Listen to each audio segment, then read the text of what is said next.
Hi, I'm Megan, I'm Colin. and we are the hosts of Pet Sitter Confessional, an open and honest discussion about life as a pet sitter. Thank you for joining us today. Thank you also to our sponsors, Pet Sitters Associates, and our Patreon people. If you don't know what Patreon is, it's kind of a weird word. It just means people who find value in the show, listen week after week, and want to keep the show going. If that sounds like you, you can go to petsitterconfessional.com/support to see all of the ways that you can help out. As business owners, we get contacted all of the time. And one of those ways is sometimes when people want to partner with us. It's usually for a genuine reason, but sometimes you just get a bad feeling about it. And we seem to be getting these all of the time, whether it's phone calls or emails. Somebody calls us from the TV station and wants to talk about partnering to help pet owners.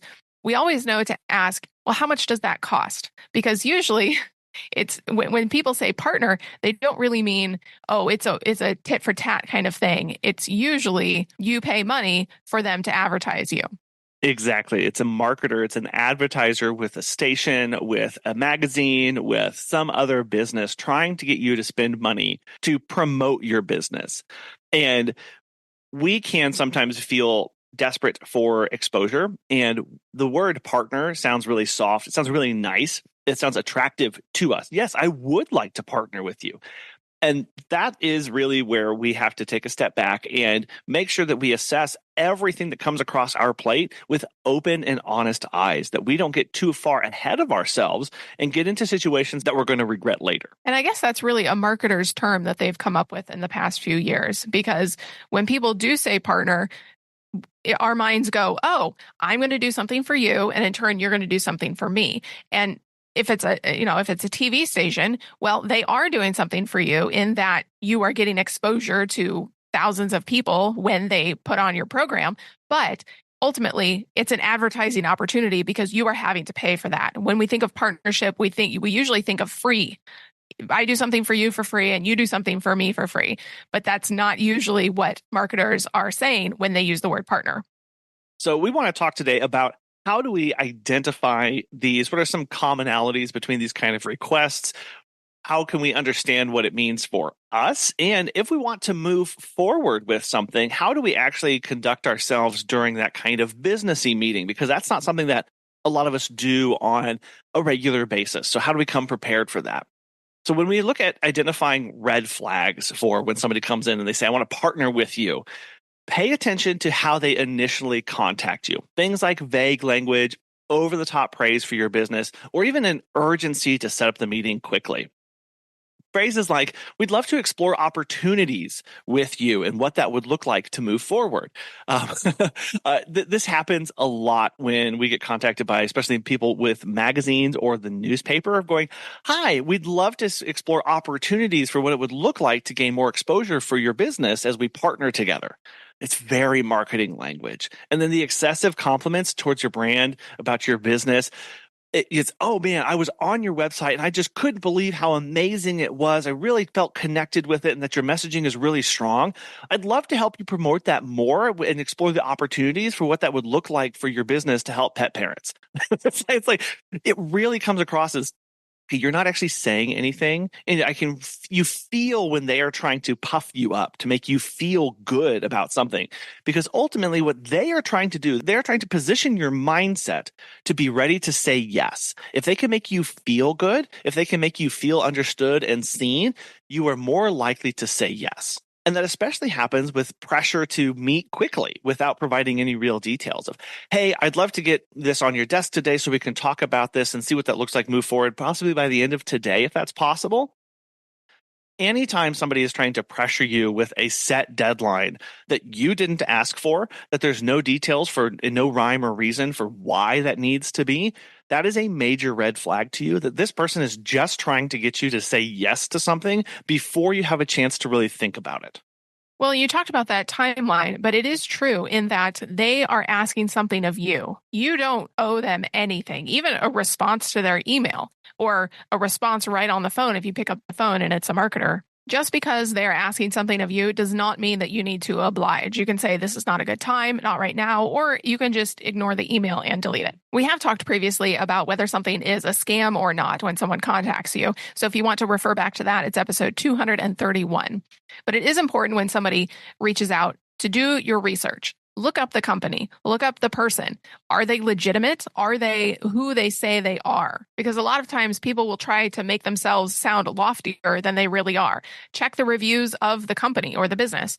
What do their testimonials say about them? And not just the testimonials on the website, because nobody's going to put bad testimonials and bad reviews on their website. Go out to Google Business or Yelp or something else that is verifiable. And then check out their business model. How are they making their money? Or is this something like an MLM where somebody's reaching out to partner with you because you're already buying these products and it can help you score points or work your way up a ladder? It's all about understanding that person's motivations at the end of the day. And whenever you do look up that person, it can be hard to catch these details because typically this is how a phone call works. Hey, this is Chad with VM, and I just want to let you know there's on your website, and I think it looks really cool, and I love your branding and your styles. Can we talk about some of the goals that you have and how we can partner together to further those? You can get so far down the conversation where you've already been puffed up about your business and you feel good. And now he's talking about partnering and making you more, getting you more exposure. You can completely forget that person's name or where they're with. And so when they take a breath, your first question needs to be, I'm sorry, what was your name again? Okay, and VM, what does that stand for? And it'll be some generic like, oh, virtual marketing 2004 or whatever. Just get those details down on paper. You actually have control of this conversation. And it can be hard to do that in the moment, which is another reason why when these things come across your desk, to take your time responding to them. If you can't take the phone call, say, I can't take the phone call. If you don't have time to respond to the email right away, wait until you have time to look at the email and do your due diligence and research about this. And definitely ask them about their goals. Why are they contacting you? Do you have previous relationships that has worked out for both people previously? What do they think this would look like? All of their questions are going to be about you, your goals for you. But you have to take a step back and as the business owner, regain control of this conversation and understand exactly what is going on. Because I mean, we're talking about this from a negative light. Somebody contacts you and it's a skeezy person from a no-name company that's been, bankrupt 17 times before. But what if it really is somebody with the local shelter who is putting together a dogs at the park event? You still have to do due diligence about this to understand what the outcome of this is going to be and why the person is contacting you. Well, and I guess that's from you and I's many years doing this of kind of our skepticism coming out of, it could just be somebody from the animal shelter, totally innocent, and they genuinely want to partner with you for no upfront cost or no cost at all. And this is very innocent. But I feel like you and I have been doing this long enough and you've taken enough phone calls and I've answered enough emails to where we are just so skeptical and pretty pessimistic about doing anything with anybody because it's usually, and it costs us to do that. And so that's why it's very important to take your time. Yep. Because at the end of the day, it's your money. Sure, they probably get a commission off of this. So they want you to move as fast as possible in order to get that momentum from you and make you pay. But just because they're asking something of you does not mean that you need to do that right away. It's kind of like how we do with clients of your emergency is not my emergency. And that's not to say that there can't be an exchange of money with a mutually beneficial partnership. If the animal shelter is contacting you and they need a sponsor for their dog in the park event, that's totally fine. If you get a booth and you can talk on stage and can do all this stuff to talk about your business, but you're giving money to a good cause. And that's where we start to look at how do I differentiate between this advertiser or an actual legitimate opportunity? You have to focus on the value exchange. Because a legitimate partner, somebody who's actually in this for a mutual benefit, will talk about those benefits. We'll talk about how it helps both parties instead of what you need to do or what you need to buy or what you can invest in. That's not mutually beneficial in the extent of what we are talking about here. Well, and as you talked about a minute ago, it usually is circular language. The marketers want you to be confused. They want you to, because if you actually dive into what they're saying, oh, well, no, I don't want to do that because it's going to cost me $6,000. No, thank you. If they were upfront about the cost and used plain language about what they want from you, you would probably just say no automatically. But if they can use language that's a little confusing, that you're asking more questions, they have more time to talk to you, then that's a way to kind of hook you in faster. That transparency is huge. One thing that I do with when we get these kind of contacts, these calls, is I'll just say, tell me the price right now, or tell me what this is going to look like right now. The less scrupulous people are going to say things like, well, I'd love to meet in person with you. Can we meet in person to talk about this? I will show you what this is like. No. You tell me what this is right now over the phone. I'm a big boy. I can make a decision like this over the phone if this is actually going to be beneficial to us. When people try and obfuscate and try and hide that and try and say, oh, no, let me do this in person. Can I come by where you work, or let's meet for coffee, or let's do that. Let's talk about this when we're in person. That's because they know statistically more people are less likely to decline an in-person offer like that when they're sitting across the table from somebody than it is over the phone, because it's less personal. Marketers and advertisers, they know that sales psychology, and you have to be aware of that too. If that's the pressure they're trying to place on you. Now, if you are talking with somebody about the event at the dog in the park that's going to help sponsor the local shelter, yeah, they may want to meet with you to talk about what the logistics look like for that day. That's different as far as planning and whatever goes. But if somebody says, oh, well, I'd like to show you what the packages can look like, I'd like to show you what the page layout can look like in the magazine, you know you're working with somebody who's not in this for a genuine partnership. Well, and that's because over the years, marketer surveys have shown, it's all about sales psychology. And if they can get you in person, they can read you better to know how to orchestrate and turn the conversation so that they can get what they want. When a marketer reaches out to you, they're probably going to want to know if you are the sole decision maker in your business. And for our business, we're 50-50 here. So they always want to get us both on the phone together or both in person together. And that is almost 99% not likely to happen because we are so busy. But again, it's a way for them to read the room of, potentially pitting one of us against each other so that, if they can sense that I'm the more emotional one that wants to go with this, they'll try to play that up and go, yeah, it sounds like you want this. And then Colin's the bad guy. And the marketer tries to get Colin over to my side. They definitely try and play on emotions and do read that body language, those facial expressions, how your hands are positioned. A good marketer is going to take all of that into account, which is why they're going to pressure to have that in-person meeting so they can get a sense for you as well to understand what's going on. So when you get this request, whether it's an email, a social media DM, or it's a phone call, or maybe it happens at an in-person networking event that you go to with a chamber or other businesses, when you talk about handling this request, you have to know and be upfront with yourself about what you are looking for. Maybe you are looking for help marketing. This person may be the answer to that. So all this stuff that we're talking about, it doesn't mean that this is a bad thing. Marketers can help promote your business. You just have to be aware of what you are looking for upfront with yourself. You have to be discerning. And no, okay, I do need help marketing. Okay, no, I'm actually looking to partner with a community aspect here and not looking for marketing. So when you get these requests, if you don't want help marketing, be polite but firm with them. Acknowledge their offer. Hey, I really appreciate you sending this over. I'm not looking for that kind of thing right now. Or appreciate the information. I'll keep this something I say a lot is, thank you for sending over that information. If our needs change in the future, I know who to reach out to. It's polite but firm, saying, no, thank you. And because their language can be so hard to discern and so hard to understand because they are trying to be oblique and opaque about their words, if you decide to move forward, or if you're trying to go, what is this that I'm staring at right now? Ask for a detailed proposal. Hey, send me over the information packet with pricing, please. Because that's the other thing. I used to ask, send me over the information packet, and they'd send back something without pricing because they'd want to talk about pricing in person. Because what they wanted to do, and this actually happened, there is a high-end magazine that only partners with local golf courses and country clubs to market to those people. Their information has no pricing on it. They want to sit in person with you so they can show you an example to see your emotional response to the size of the advertisements in the magazine. So they can talk about that going, hey, well, but regardless of price, just tell me which one of these do you think would communicate your brand the best?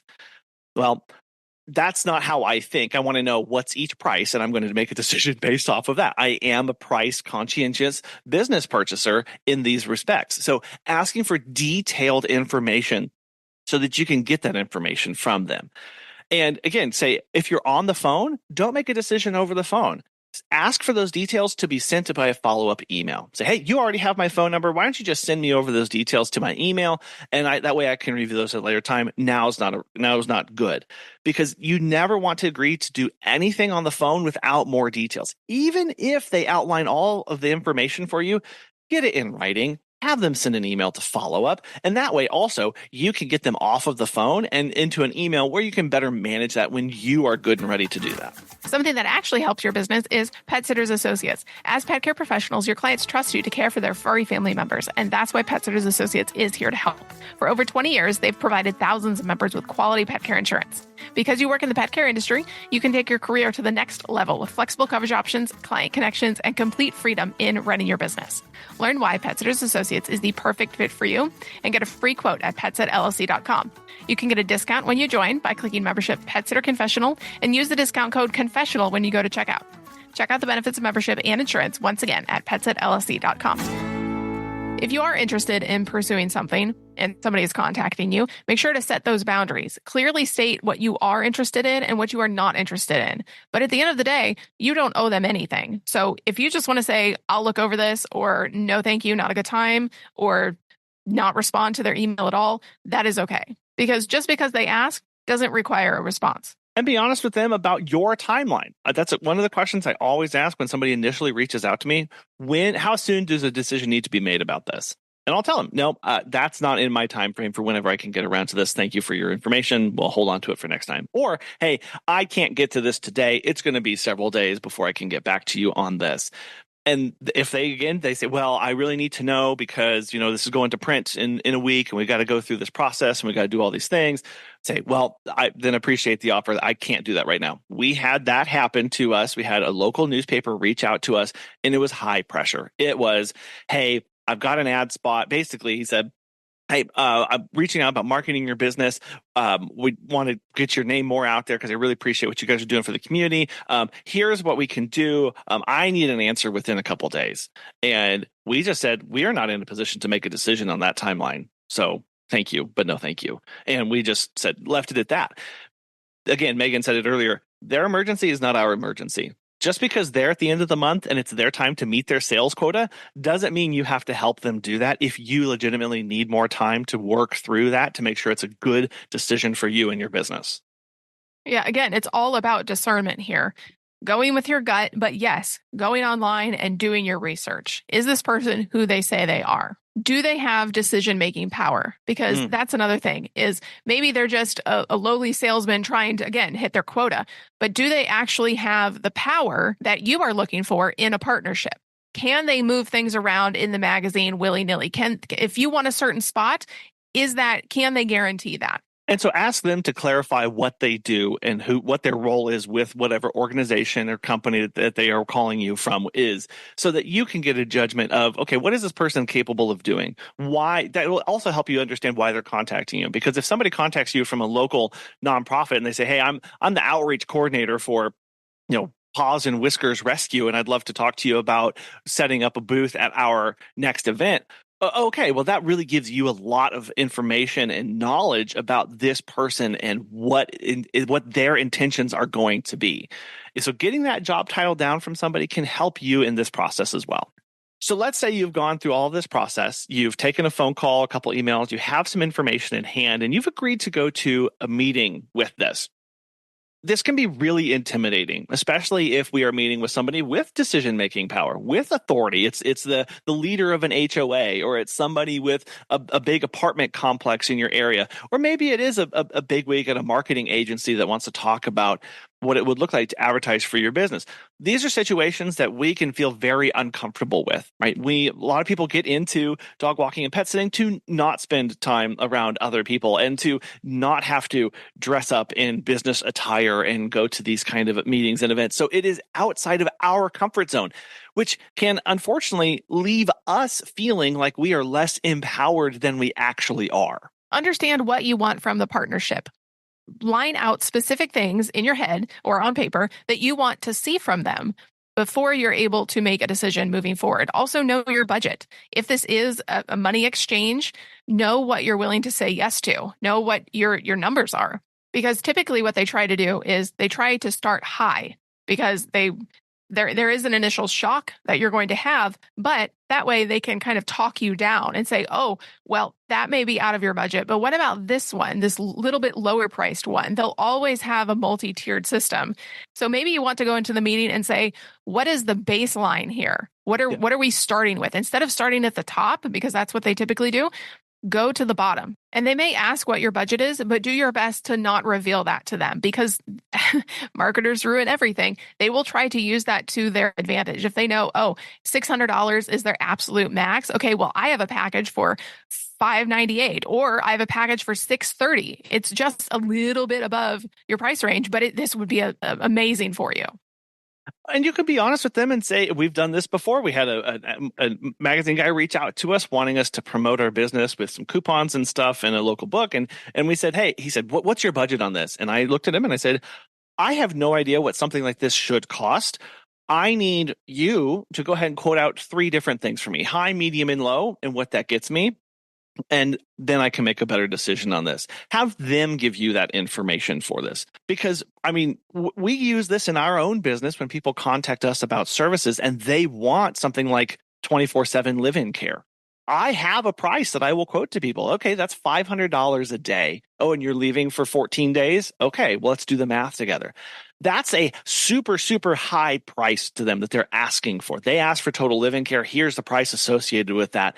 From there, we can then back it down to 3 or 4 visits a day or an early morning and a late night tuck-in with a quick walk in the afternoon. We can then talk about more realistic stuff that we can actually provide as a business and that make more financial sense to somebody else.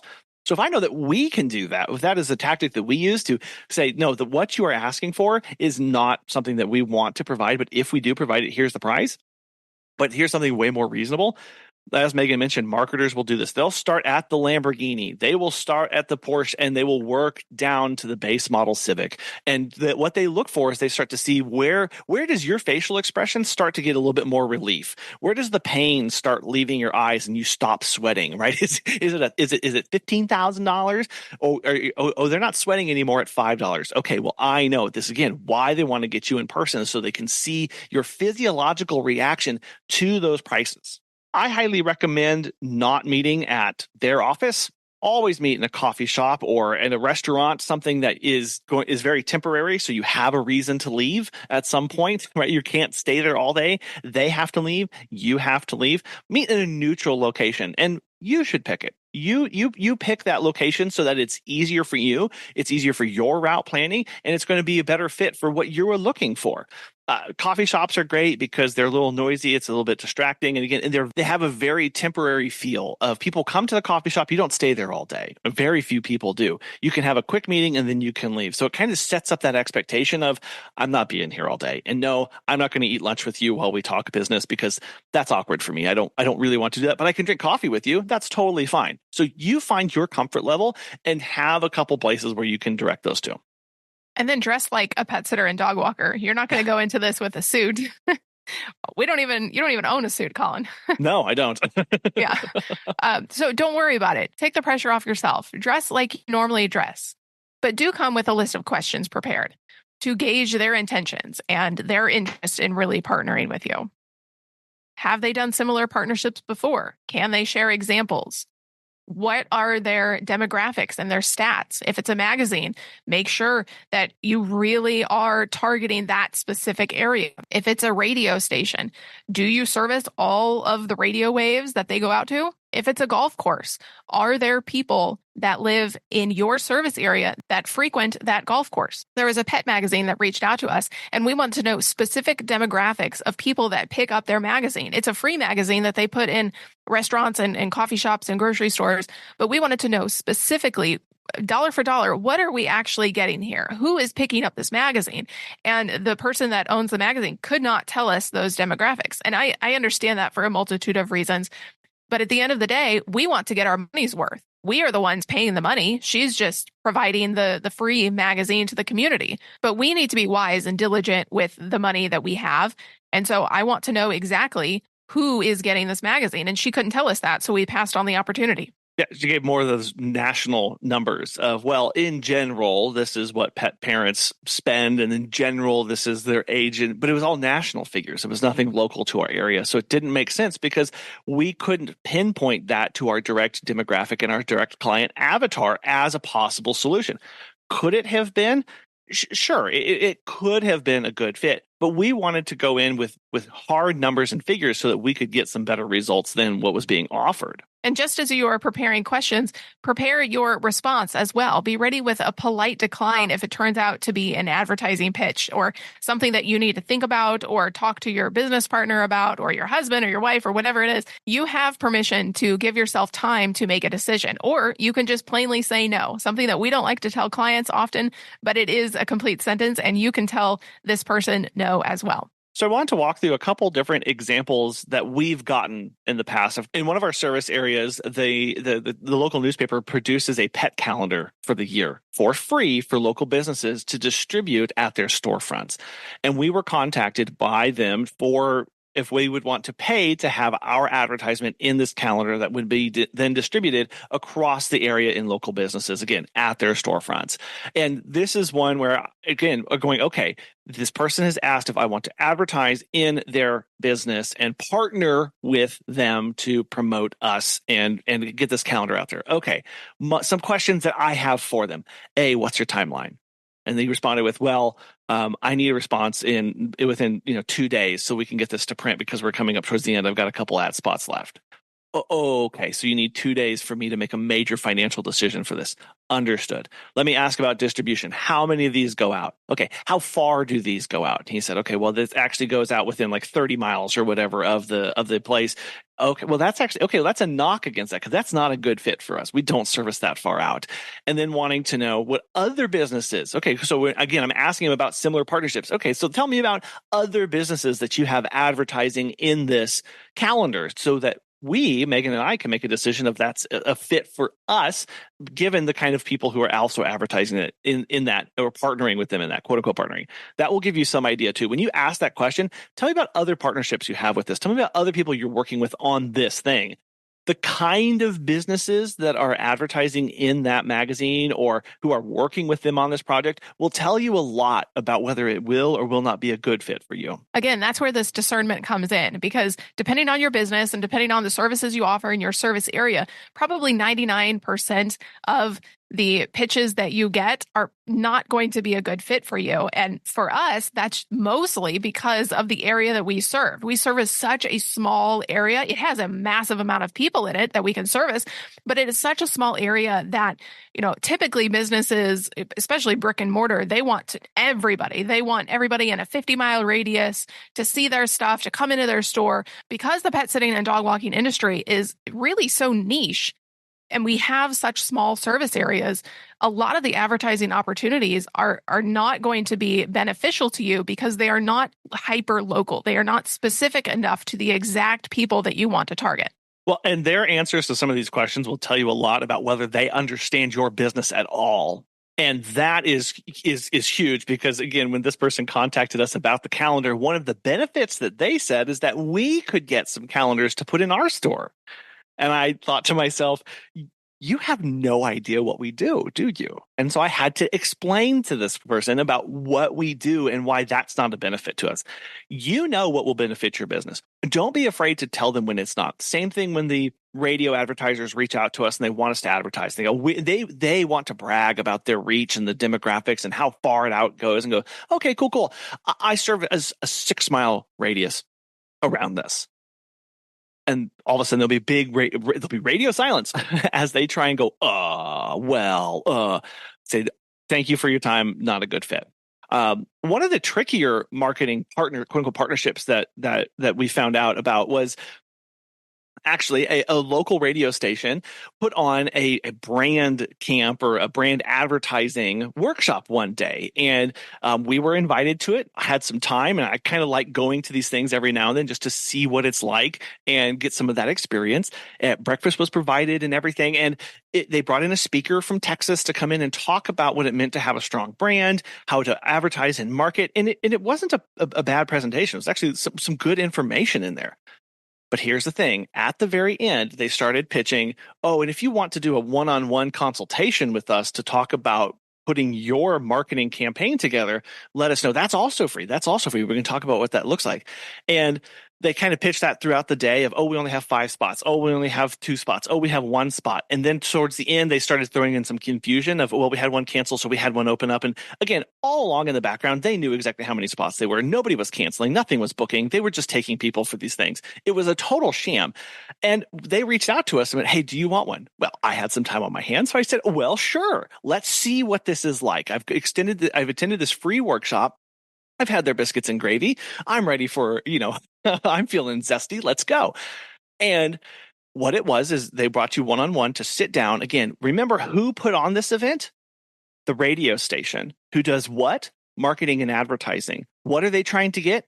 People to market and advertise with them on their radio station and their digital platforms. So going into this meeting, knowing they're going to ask me questions, they're going to have me talk about pain points, then they're going to talk about what they can do to alleviate those for me.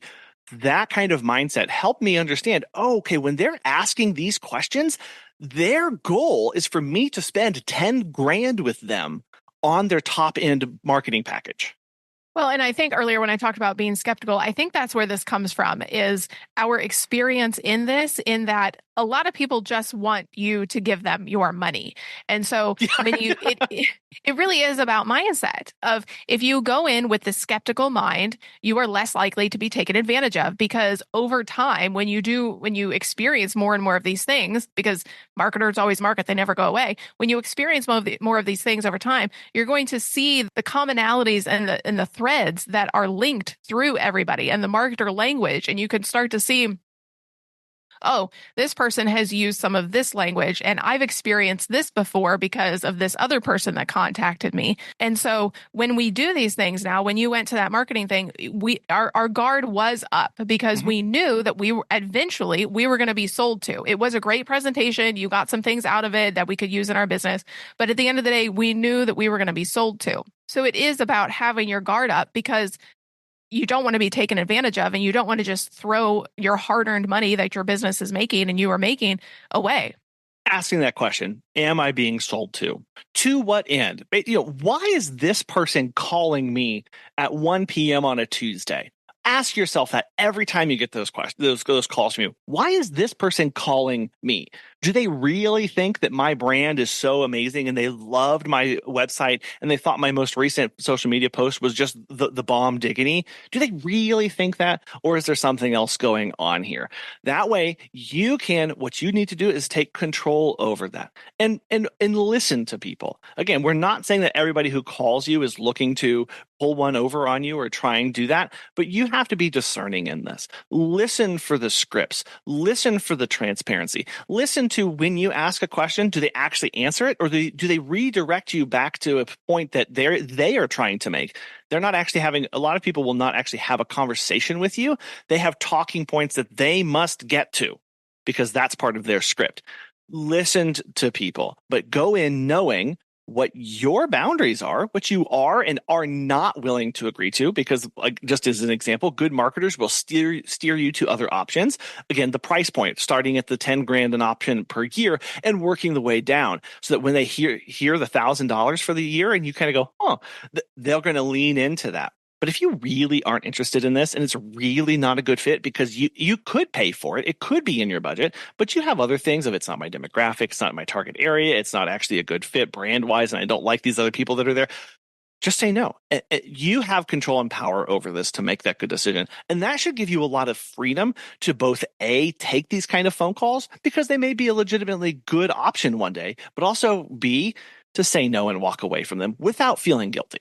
The last example I wanted to bring up was with insurance and benefits to our employees. Now that we have employees, people are searching us out and insurance companies are calling us of, oh, we can help get you a quote. And so Colin has sat in on several of those meetings, and now we have the talking points for them too. Right. Yeah. We have insurance salespeople that want to come in and say, okay, you're a business owner. You've got employees. Talk to me about what your turnover rate is and what kind of complaints do they have? And what is this? They always want to talk about, they want to get you complaining. This is the one tactic that I've been noticing recently. They want to get you complaining because what they want to do, they want to say, well, we want to help you with staff retention. We want to help you have happier employees. Oh, I want happy employees. Yeah, that's absolutely okay. But what they actually want is for you to sign up with a big service for them and to pay for them to manage retirement accounts and manage 401ks and manage the administration of these benefits and everything.